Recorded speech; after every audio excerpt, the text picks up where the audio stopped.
Good morning. Good morning. Happy New Year.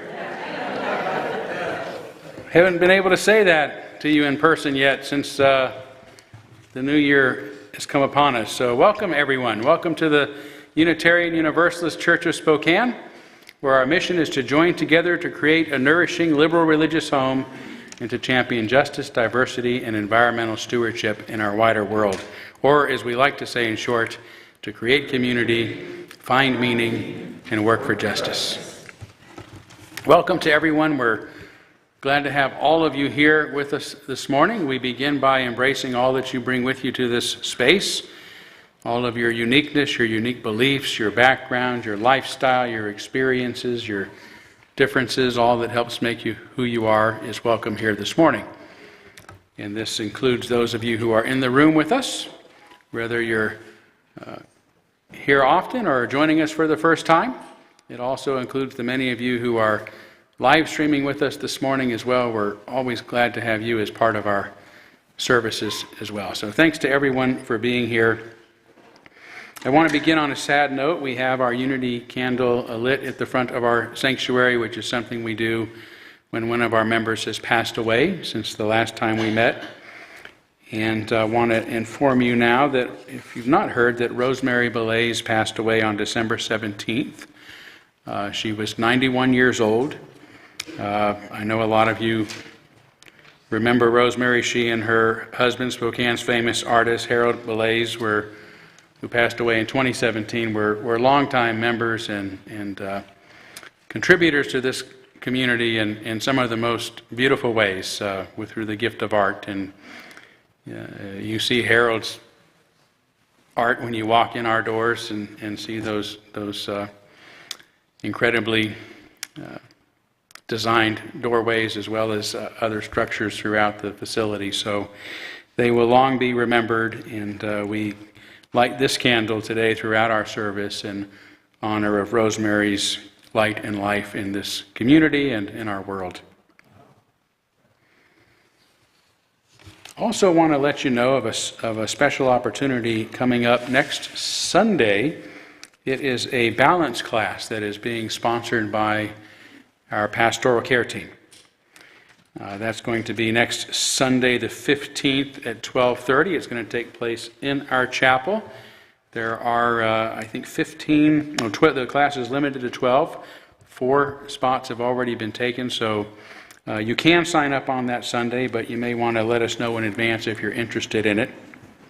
The class is going to be presented by the staff members from the Aging and Long-Term Care of Eastern Washington, and it is designed really to help reduce falling and help reduce the fear of falling, to increase activity levels for adults who may have some concerns about falling if they're too active, as well as those interested in improving flexibility and balance and strength. So as the note here says, what a great New Year's resolution to give yourself, that you're going to become more well-balanced in the world. So yeah, please remember that'll be next Sunday, and you can sign up then as long as there's room available, but do let us know in advance or contact a member of our of our pastoral care team. So thanks to them for doing this. All right, let's take a few moments now to greet one another. Say hi to those that you know and look forward to seeing each Sunday, and maybe you'll make some new friends today. If you are visiting us, we're very glad you're here, so extend a hand and we'll be glad to receive you.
All right, you act like you haven't seen each other since last year.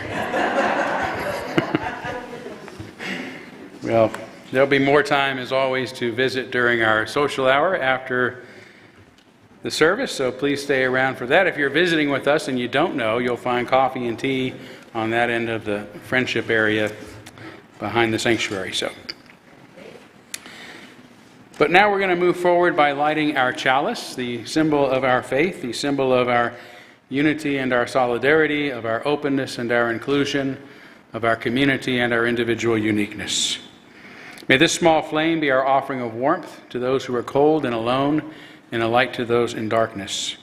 May it be a flame that ignites justice in our world and a beacon of hope to those in need, And may it reflect at least a spark of truth wherever truth has been lost, and cast a healthy shadow of doubt wherever it's been found.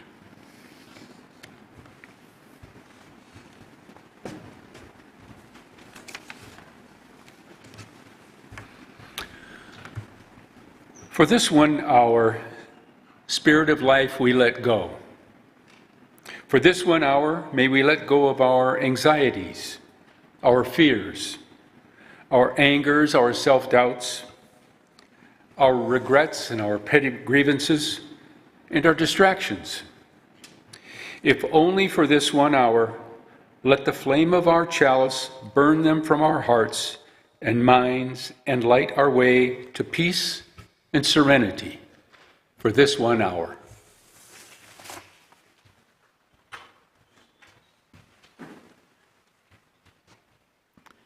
Well, our first in-service hymn this morning actually is a little treatise on the nature of time. So please rise as you're willing and able to sing the ceaseless flow of endless time.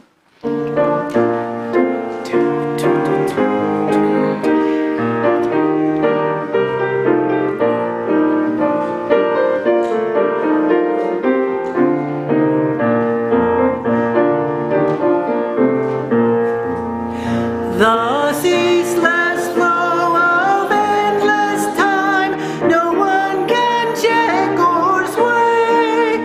We'll view the past with no regret, nor future with dismay. The present slips into the past, and dreamlike melts away.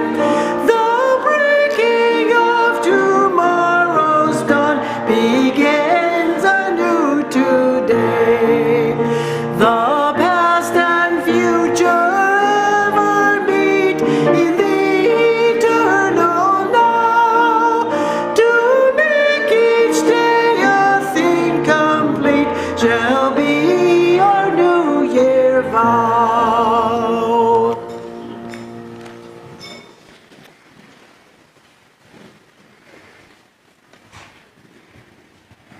It is unlikely that you will hear a music director in any other church but a Unitarian church get up and say, "We are now going to sing a treatise on the nature of time."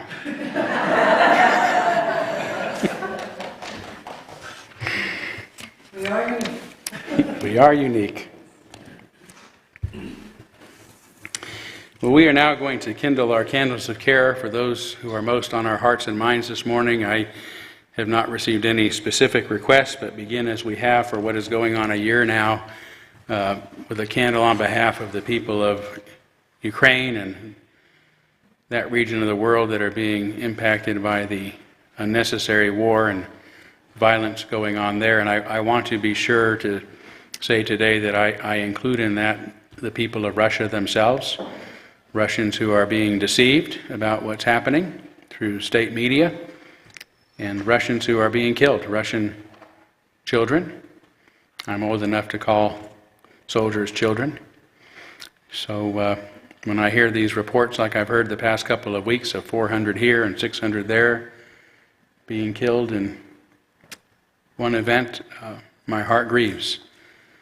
A lot of victims of this, and it's unnecessary, and this is the 21st century, and we should be past this. So that's another sermon. But let's take a moment now of silence on behalf of others, a moment of silence on behalf of others that you might be thinking of, and as always, you're welcome to name them aloud at this time if you'd like.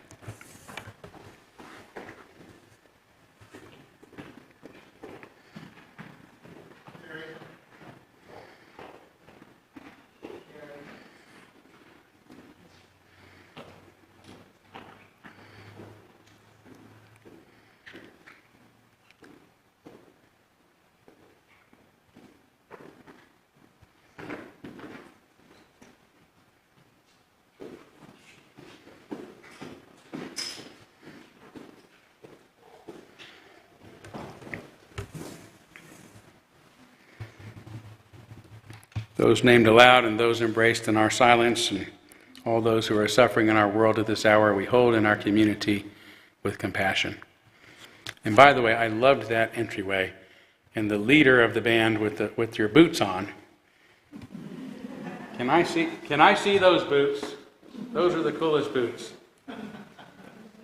Walk up here. Would you mind walking up here? Everybody quiet and listen to this. Oh, beautiful. Thank you.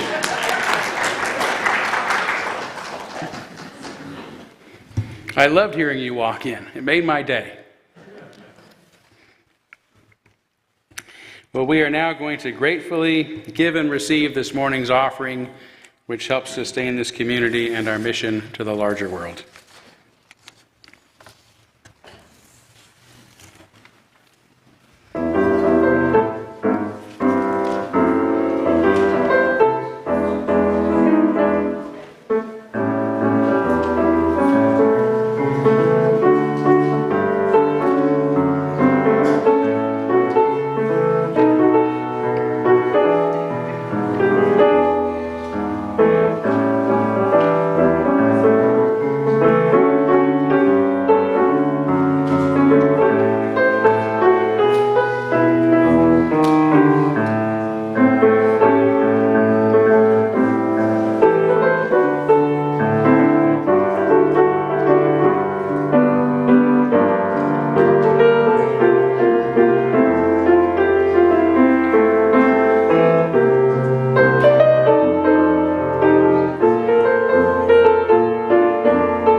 I think most of you caught the name of that tune, Popsicle Toes, very, very fitting.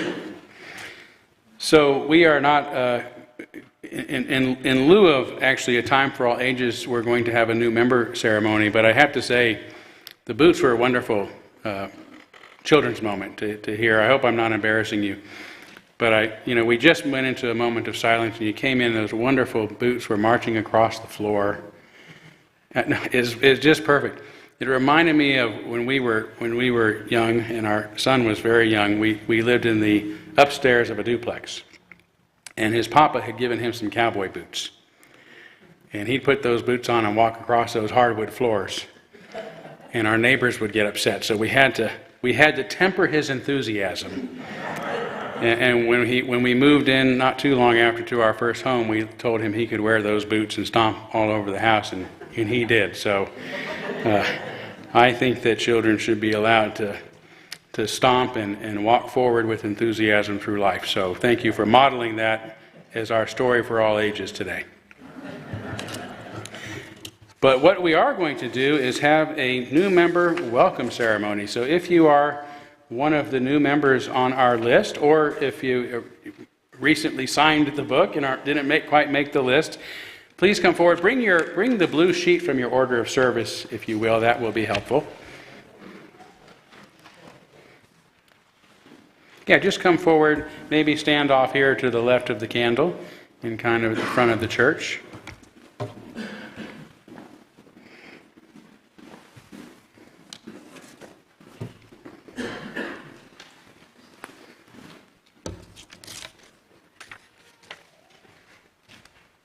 Okay. Testing 1, 2, 3. Buttons on. Todd's busy. He'll get it for us. Check. Testing 1, 2, 3. There we really have to kiss this thing. Okay. I feel like Mick Jagger. So we're going to let you folks introduce yourselves in just a second, but I wanted to point out the entire list of new members in your order of service on the front cover of the blue sheet. So we've had quite a few folks join us. And if you're interested in joining our congregation, just let me know or somebody know, and we'll tell you what the rather simple process is for that. But right now we're going to begin our officially begin our new member ceremony, and you want me to hold the mic up, or do you want to hold it yourself? Is this okay? Okay. We are honored that you have chosen to become members of our church, having found a connection with Unitarian Universalism and expressed your commitment to this community. Membership at the Unitarian Universalist Church of Spokane is both a privilege and a responsibility. It's a place we hope you will feel safe to explore your own path, yet feel a sense of belonging and support. We look forward to our work together in fulfilling the mission of our church and to the many gifts and support you bring to us. You have signed our membership book. I don't have to read this part. You have signed our membership book as a symbol of your place among us.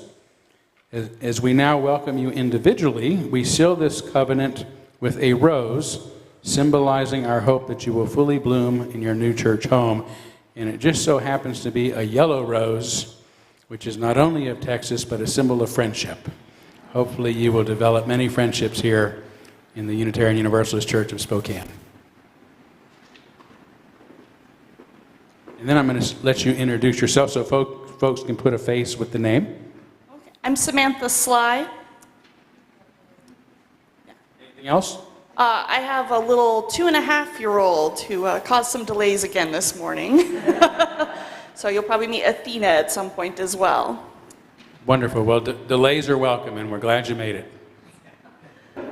I'm Sarah Darcy, and I did not have any delays because I have a 12 and 14-year-old, and they were both sound asleep. So that's why they are not here. And my husband travels a lot, but I do have a family that you'll see every now and again. Wonderful to have you, too. We're honored to have you. And let's see, I don't believe we've met before, sir. I'm Justin Bell. I've been attending for 15 years. I guess I'm just slow to make decisions. Welcome. I've been waiting to say that to you for at least 12 of those years. So, all right. And you didn't make our list in time, but you've been with us for a while, and you signed our book just this morning. Right. Kay McDonald, and I live between here and Issaquah, so I take advantage of the Zoom meetings as well as in person, and I love it when I'm here. Welcome. Very glad to have you. There's thorns. Be careful. Uh-oh. That's the other part of the rose, isn't it? So there may be a few thorns around here, but now I'm going to invite the congregation to turn to number 442, sorry. In the back of your gray hymnal, would you open that to 442? And this is, oh, wait a minute. While you're turning to that, actually, I've got to give this to Sue. I messed up, Sue. You've got a piece, too. You give it to me, and then while the congregation is turning, they'll be ready. But first, I'm going to hand this back to Sue.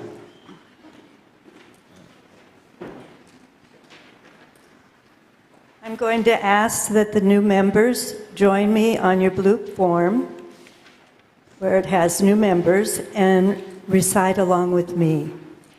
We embrace membership in this church as both a gift and a commitment.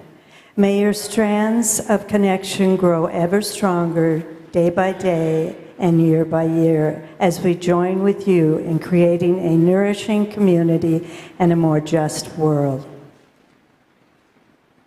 Thank you. And now all you have to do here is listen to the congregation's welcome to you. So if you would read with me as a congregation in response to We Bid You Welcome, I'll begin and ask the congregation to be our respondents.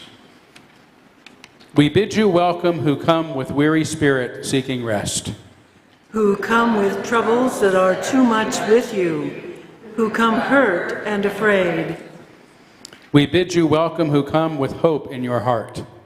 Who come with anticipation in your step, who come proud and joyous. We bid you welcome who are seekers of a new faith. Who come to probe and explore, who come to learn. We bid you welcome who enter into this hall as a homecoming. Who have found here room for your spirit, who find in this family a family. Whoever you are, whatever you are, wherever you are on your journey, we bid you welcome. and you may now take your place among us. Thank you.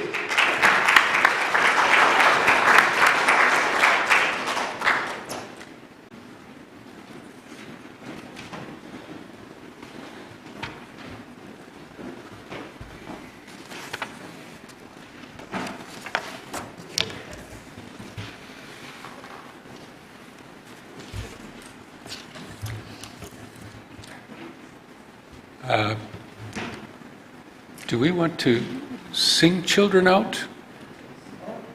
Oh, yeah, why don't Can you do that? Yeah. Let's do that Good quick. idea. Yeah. Go now in peace, go now in peace. May the spirit of love surround you everywhere, everywhere you may go.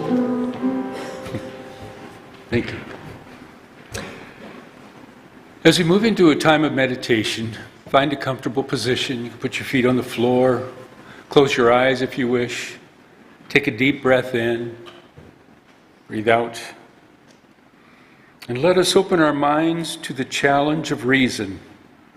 Open our hearts to the healing of love. Open our lives to the calling of conscience. Open our souls to the comfort of joy.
For my reading today, I'm actually going to read kind of a preface or preamble to today's sermon, which is not my sermon. It's a sermon of another minister, so Reverend John H. Dietrich. So Reverend Dietrich, who lived from 1878 until 1957, was the minister of our Spokane Church from 1911 to 1916. He came to us from Pennsylvania immediately after being condemned as a heretic by the Dutch Reformed Church, the first and only of its ministers to have this distinction. It was here that Dietrich first began calling himself a humanist, and afterward went on to become an original signer of the Humanist Manifesto, to establish the Humanist Pulpit at the First Unitarian Society of Minneapolis, Minnesota, where he was minister from 1918 until his retirement in 1936, and to be forever recognized as the Father of Religious Humanism. Although our gratitude should rightfully go to our brothers and sisters at the First Unitarian Society for heralding Dietrich's liberal message and preserving the bulk of his sermons and writings, it is also fair to say it was in Spokane that he found the freedom to find himself and where religious humanism was born.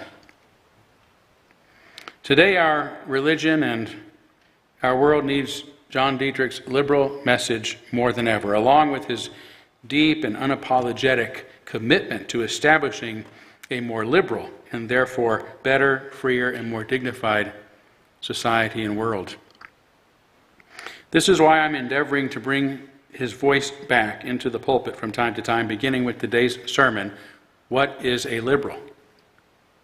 Preparing it has been a delightful but not simple task.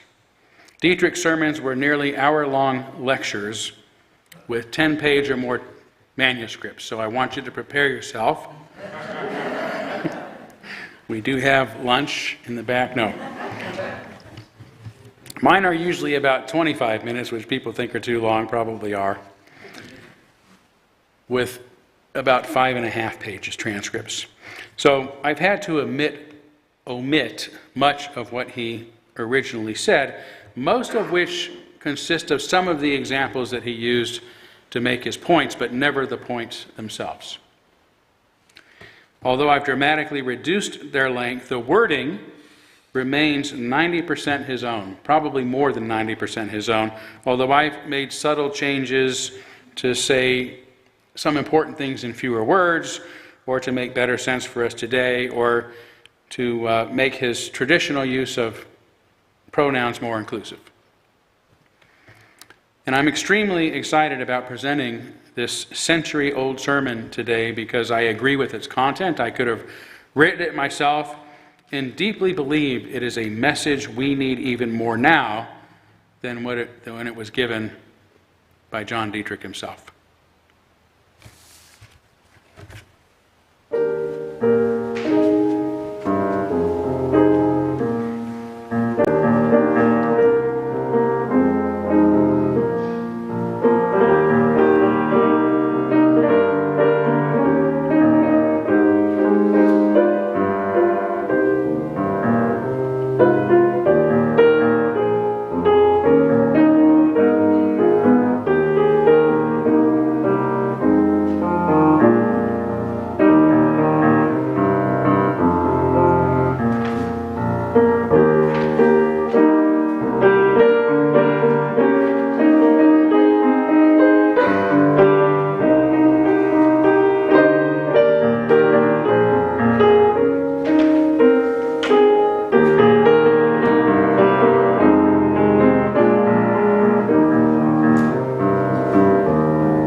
Maura, thank you so much.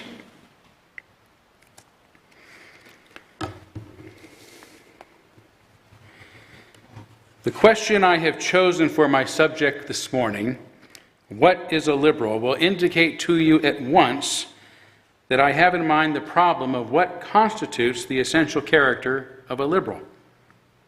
I imagine most here this morning would consider themselves liberal. We speak of this as a liberal religion. But what are the common qualities we share that make us liberal, and how completely do we measure up to these qualities? In short, what does the term liberal mean, and when is a person rightly regarded as liberal? In speaking of the term, I find it difficult to define just what we mean by liberalism. It is one of those sweeping generalizations of our common speech, just as conservatism is, which serve as molds in which our thought becomes hardened. And this is very unfortunate because such terms seize hastily on the salient and striking features of things. We should therefore be careful not to fall under the tyranny of catchwords and popular classifications. For instance, in simplistic terms, people are either good or bad, Things are either black or white, whereas to the discerning world, there are seldom either good or bad, but are rather subtle mixtures of the two qualities in varied proportions of light and shade. And among those popular classifications which so obscure important distinctions is that of conservative and liberal. These names conceal almost as much as they reveal. By the conservative is generally understood one who is wedded to things as they are and is skeptical of change. By the liberal, one who is eager for any change that seems to make for progress. This is perhaps as good a distinction as we can make, and yet these interpretations are vague and undiscriminating. There are many types of both conservatives and liberals, good and bad types of each. Among the former, we may note first the conservatism of selfishness, which fears change because it may endanger vested interest or personal conveniences.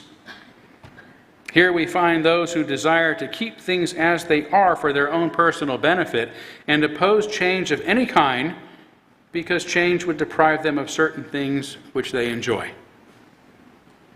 Then there is the conservatism of inertia and indifference, which, moving contentedly along in the large tracks and ruts of custom, results in what it terms agitating of the reformer and is uncomfortably disturbed by any ruffling of the surface of settled life by the stir of new ideas. We have again the conservatism of disenchantment, which has resigned itself to the second best as the only attainable thing for mankind, which feels that the ideals of progressives are unattainable and utopian, and therefore is sustained with what it calls the practical. Finally, we have a more normal and wholesome conservatism, which is sentimental and has its basis in a loving attachment and deep veneration for familiar things and places, persons and institutions and customs. One sees its strength and the reverence for the greatness that is deep-rooted in the past and has stood the shocks of time.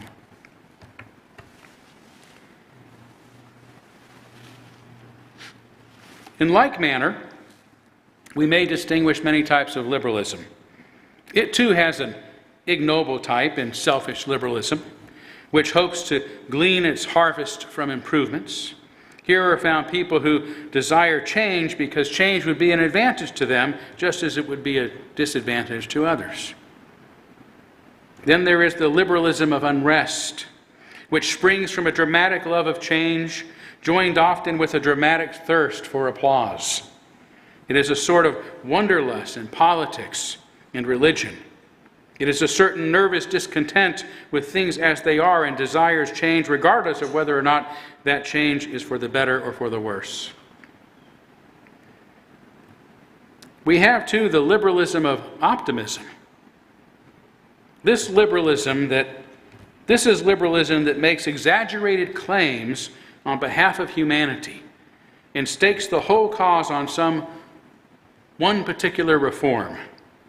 According to this view, humanity has been through the centuries the victim of unjust laws and institutions and might be utopian tomorrow were only the clutches of a vampire minority, the privileged class, relaxed.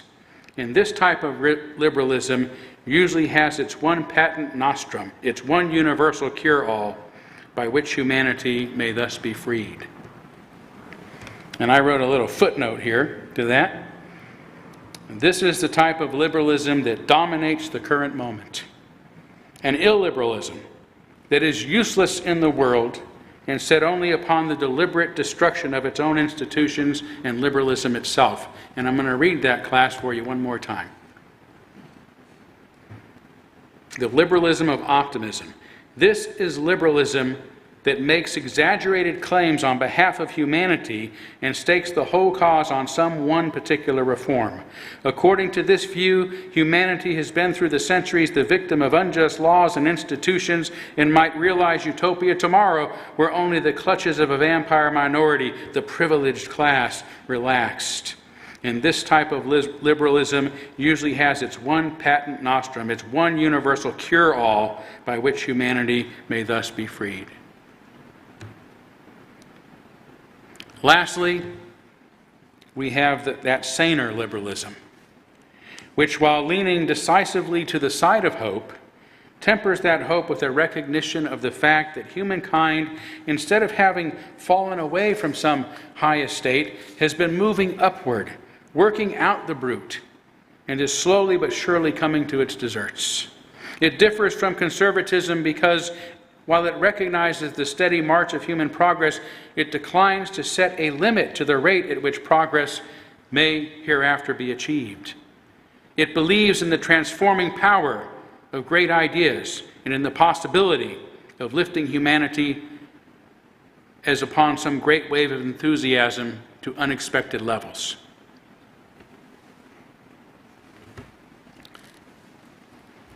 But these are abstract types rather than flesh and blood realities. In most of us, conservative and liberal tendencies are subtly intermingled.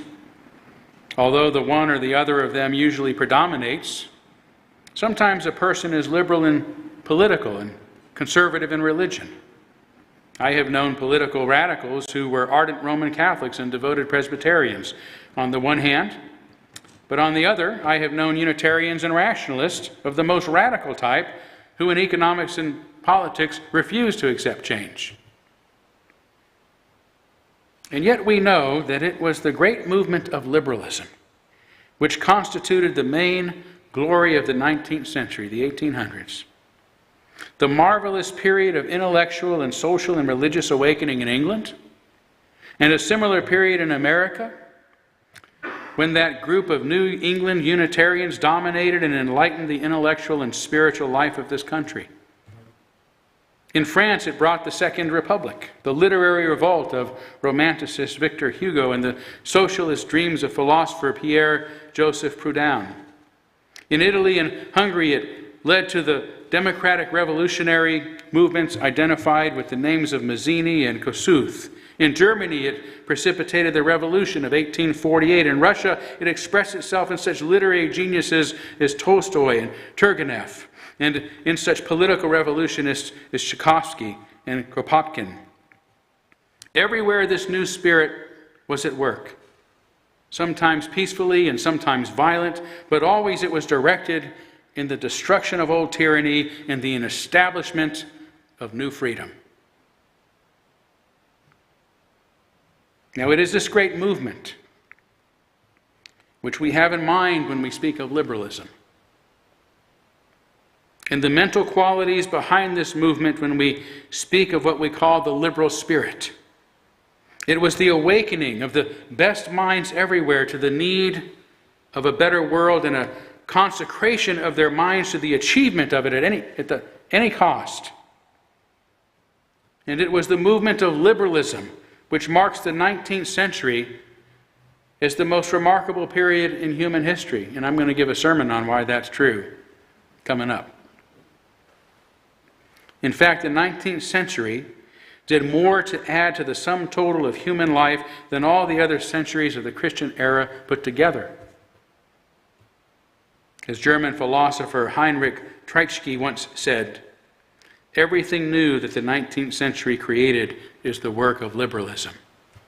Right? Because the 17th century was when the Enlightenment occurred, and people were free to explore and use science and abstract thinking. We created, we invented, we made progress. It is no doubt, this, by the way, is this will be an astonishing sentence to anyone of our time, particularly liberals, but anyone of our time, of our day. Remember, this was written in the 1920s, okay? It is no doubt,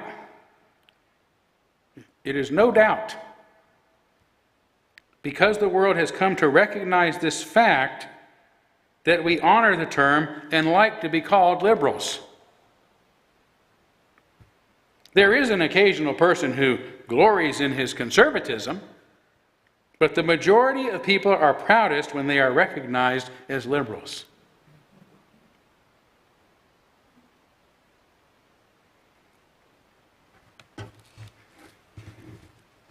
We've let them get away with turning it into a bad word. And we've got to reclaim it, and we've got to reclaim the principles of freedom and reason and tolerance and universalism, that is our common humanity, that it is founded upon and says should be the basis for any society or any proper relationship. But that's another sermon. Back to Dietrich. All this now brings me to the inquiry as to how many of us who lay claim to the name of liberal live in accordance with the ideals which are involved in this great name. You would be surprised at the number of kinds of people who call themselves liberal. I was asked some years ago to give a course of lectures out in the state of Washington in some small town about 100 miles from Spokane, the city in which I was then located. I was told there were many liberals in this town interested in hearing more about liberal religion. Well, all the liberals came, and when I stepped up upon the platform, I faced the most assorted collection of people I have ever seen. Among them were believers in every school of religious opinion, as well as unbelievers in any religion whatsoever, old and new style Unitarians, mildly or liberal, Orthodox, spiritualists, Christian Scientists, Quakers, Theosophists, Swedenborgians, and many forms of individual eccentricity. There were also free thinkers of every possible opinion, agnostics, indifferentists, skeptics, atheists, secularists, and many others. A single light, I was reminded, attracts all the bugs in town. There was every possible degree and shade of culture and intelligence. There were those of the highest intelligence, broadest views, and most inclusive sympathies, and others of the densest ignorance, the narrowest prejudices, the crudest opinions, and the most bigoted and scornful tempers. Wildly as they differed from each other, fiercely as they antagonized each other's beliefs, they all alike claimed to be liberal, and would have been grossly insulted if their liberalism had been questioned. I have spoken of this incident to illustrate the point that there is nothing more difficult to define than this thing which we call liberalism. It has no creed and no organization. Its most notable proponents and members are of different churches, political parties, and social classes. Yet there is no other words that can be used in its stead. Some try to use the word radical, but it implies someone who holds extreme views and advocates for extreme measures, or as the dictionary says, one who carries theories to unqualified conclusions. So while I take great pride in being a liberal, I would take no pride in being a radical. The important thing is not to be radical, but to be right. And there are times when it is right to be radical, and times when it is wrong to be radical. But I cannot conceive of any time when it is not right to be liberal. For liberalism is a mindset. It is an atmosphere, a point of view, a spirit. As the British statesman Lord John Morley says, liberalism is a marked way of looking at things, feeling them, handling them, judging them. William Ellery Channing, the great Unitarian preacher of the 19th century, said that liberalism was moved by the dignity of human nature. What he meant was that liberalism looks upon human life as the one thing that really counts in the universe. And it judges every institution, the state, the church, the school, the corporation, the labor union, in light of whether or not it liberates and dignifies human lives. If it does, then the liberal supports and protects it. But if any particular institution weakens or degrades or enslaves or impoverishes life, then the liberal condemns and destroys it. Life is the one thing that counts in the mind of the liberal, not the state, not the church, not the school, but human life itself. This explains why liberal movements in all countries and in every age have always been identified with religious reformations, political revolutions, and social reforms. To give the slave his freedom, the serf his land, the woman her rights, the laborer his product, the child its childhood, and the individual one's right to religious conviction. This has been the work of liberalism from the beginning, and all because each individual, weighed down by social or religious or political tyranny, represented human life and therefore was entitled to the boon of liberty.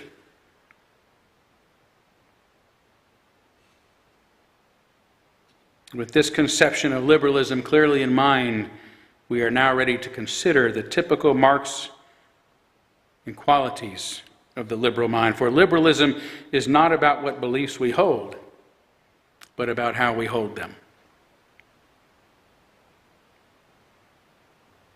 Firstly, the liberal must have a free mind. Absolutely free. Free from prejudice. Free from fear. Free from interest of any kind. The liberal, above all else, must be both the exponent and the champion of the ideal of freedom, demanding freedom of expression for oneself and help guarantee it for others. It is this idea of freedom, that others, no matter how much they differ from us in opinion and way of life, are nevertheless entitled to every liberty which has ever constituted the noblest attributes of the liberal spirit. Secondly, a liberal must always have an open mind, absolutely free from bigotry in its every form, and be ready to hear and consider sincerely any idea which may come up. This is especially true of new ideas, even though these ideas may seem to involve the destruction of everything that has hitherto been regarded as true and sacred. The liberal will not run away from such ideas, nor will close one's ears against them. However dangerous or strange they may appear, the liberal will listen to them with sympathy, study them diligently, and reject them only if successfully demonstrating their futility after careful investigation. The liberal will not accept an idea as true just because it is new, nor reject it just because it is new. The liberal will follow the injunction of Paul to prove all things and hold fast to that which is good. And this is the second mark of the liberal spirit, yet a majority of people have some subjects to which they practically close their minds, some forbidden questions that cannot be asked. I have in mind a very remarkable man in a Unitarian church where I once served. I think he was talking about here, because he only served in 2. And he is typical of a great many Unitarians, in the East especially, so he let us off the hook there.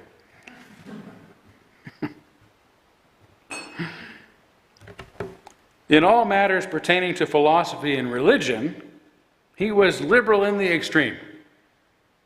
He was a splendid example of the open mind when the latest speculation of philosophy, the newest surmise of biblical criticism, the most recent and extravagant idea of God were brought to his mind. But the moment any question of social or economic reform was brought to his attention, he closed his mind like a steel trap. And how many hundreds of people of this kind we find in Unitarian churches. If there was ever a time when we needed social reform, new economic ideas, new international relations, it's now. And yet I know many who are real liberals in religion, but close their minds to these questions, just as they would close the doors against a plague. So again, the second mark of the liberal is the genuinely open mind. The third mark of the liberal is the broad mind, the understanding mind, the sympathetic mind. The true liberal does not treat anything with contempt or scorn, but seeks rather to understand others, no matter how alien they are to one's habits, their own habits, or how dangerous apparently to one's own interest.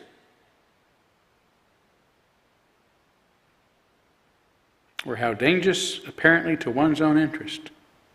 To understand their ideas and ideals, their miseries and desires, their ambitions, their virtues, which they always have, and their vices, which they usually have. Instead of ridiculing others because of certain beliefs and actions, a liberal seeks to understand them, to get their point of view, to feel their woes and to understand their hopes. In seeking to understand others, the liberal does not necessarily accept their ideas or approve their methods or feel compelled to help them satisfy their goals. The liberal may feel they are mistaken in their aims and dangerous in their ways, but holds that it is one's primary duty to understand others is the best way to resolve our differences. Before the liberal has any right to judge another, and certainly before there is any right to condemn or punish another, we must truly know them. And this understanding or sympathetic mind is another mark of liberalism. Another mark of liberalism is the inquiring and thoroughgoing mind. The mind which will not be content with any sham, nor with any half-truths, but which will be satisfied with nothing less than the truth, the whole truth, and nothing but the truth. The liberal must be in its original sense a radical, that is, a root man or a root person, one who tries to trace all things to their roots, their origin, their foundation, and so be thoroughgoing and sure as possible of one's knowledge and one's opinions. The liberal will not be content with another individual's nor an institution's theory of things, but will find out for oneself whether or not certain things are true. And never will one presume to form an opinion, much less express an opinion, without having carefully collected all the facts and sifted the evidence. Wouldn't that be a wonderful world? The true liberal insists upon seeing things as they really are and not as one has been told by others to imagine them to be. Another qualification of the liberal mind is sincerity, honesty, and naturalness. The true liberal is always free from pretense and hypocrisy and will never pretend to believe something that one does not believe. For instance, I have in mind a man who remains in the Orthodox Church even though he no longer believes in the doctrine of that church. He once said to me, "You know, Mr. Dietrich, I am just as liberal in my religious views as you are. I stand practically on the same ground. But I remain in this church because of the good I can do through an institution of this kind. It puts me in a difficult intellectual situation, but I think this is justified by the results I get." Well, all I have to say about such a man is that while he may hold the same theological views as I do, he is not a liberal. One of the essential characteristics of the liberal mind is absolute sincerity. And the last mark of the liberal mind, is courage. Enough courage to have all the other marks. Cowardice is poor material to make a liberal of. indifferentists, and sneerers and ridiculers may be formed out of cowardice, but not liberals. Only a brave person will dare, in the face of all obstacles, to insist upon unqualified freedom both for oneself and others. Only a brave person will dare keep one's mind open for the consideration of every new problem which comes up. Only a brave person will dare to be broad and sympathetic and understanding when all the world is condemning. Only a brave person will dare search down to the very roots of things when others are accepting the dictums of the church and the state and the college. Only a brave person will dare to be sincere when it is advantageous to be insincere. And that is why courage must be included in the qualifications which mark the liberal mind.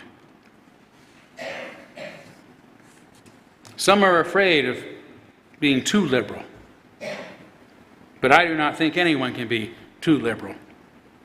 Not in the right sense of the word. No one can be too open-minded, too free, too broad, too inquiring, too sincere, too brave. People learn to love genuine liberals wherever they go, just as they learn to despise counterfeit liberals wherever they go. They despise counterfeits because they are counterfeits, and because all they accomplish is to divide and destroy. They love the genuine because they are genuine, and because all they say and do tends to carry the world forward to a better day, to a clearer light, a larger charity, a growing peace on earth and goodwill toward all. We as a group of people gathering here from Sunday to Sunday call ourselves liberals.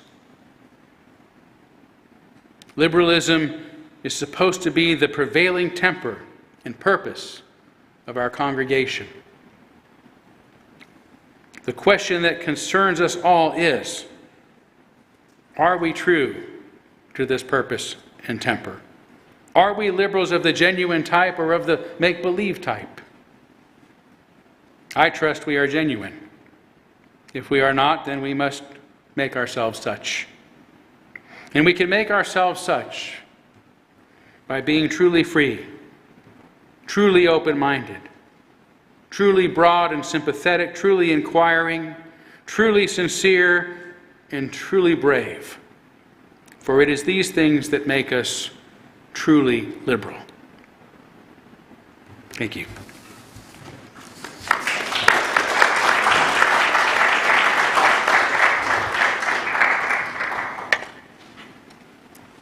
Well, the ideas of our closing hymn actually come from that 1800s era. And I found it very interesting. It's a questioning hymn. It has 5 questions, and they are basically religious, traditional questions. But the answers come from religious humanism. So please rise to sing the hymn with me, Where is Our Holy Church?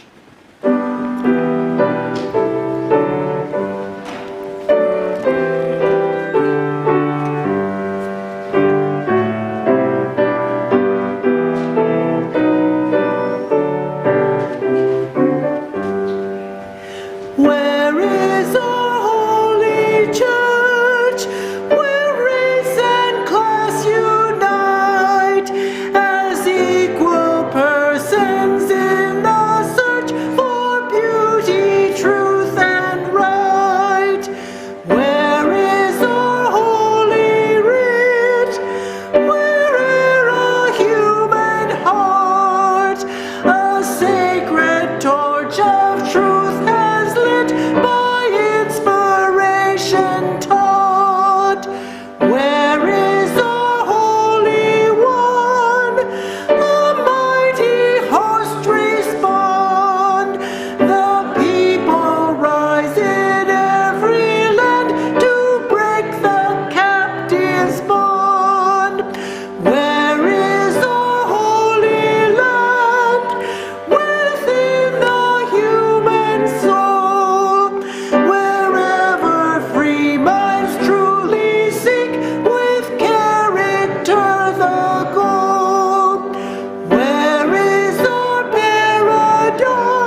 As we close today, I send you out now to share yourself with the world. May its promise and complexity set your mind ablaze. May you hold fast to what your life has taught you. May you question everything. And when you have changed the world and the world has changed you, may you return again to this place and share what you have learned with us. Amen. Blessed be. Salam alaikum and shalom.